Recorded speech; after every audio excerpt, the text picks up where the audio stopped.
Hi, അപ്പോൾ slip സ്റ്റിച്ചിന് ശേഷം next സ്റ്റിച്ചാണ് single crochet.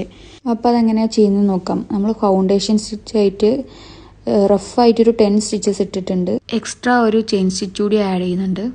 Single crochet ചെയ്യാൻ വേണ്ടിയിട്ട് സെക്കൻഡ് ചെയിൻ സ്റ്റിച്ചിലൂടെ നമ്മൾ ഇട്ടിട്ട് യാൺ ഓവർ ചെയ്ത് ആ ചെയിൻ സ്റ്റിച്ച് കൂടെ നമ്മൾ താഴോട്ട് ഡൗൺ ചെയ്തെടുത്ത് അപ്പോൾ നമുക്ക് 2 ലൂപ്പായിട്ട് കിട്ടും. ആ 2 ലൂപ്പിന് നമ്മൾ ഒന്നും കൂടെ ഹുക്ക് യാൺ ഓവർ ചെയ്തിട്ട് ആ 2 ലൂപ്പിലൂടെ നമ്മൾ പുറത്ത് കൊണ്ടുവരുമ്പോൾ സിംഗിൾ ക്രോഷ്യ റെഡി.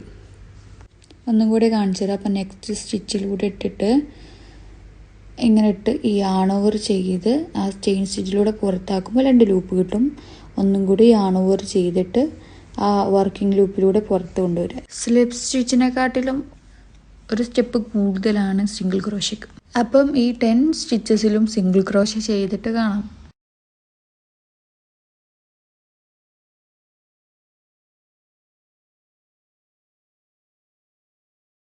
അപ്പോൾ നമ്മൾ 10 സ്റ്റിച്ചസിലും ചെയ്തിട്ട് സിംഗിൾ ക്രോഷ്യൻ്റെ പാറ്റേൺ ഇങ്ങനെയാണ് വരിക.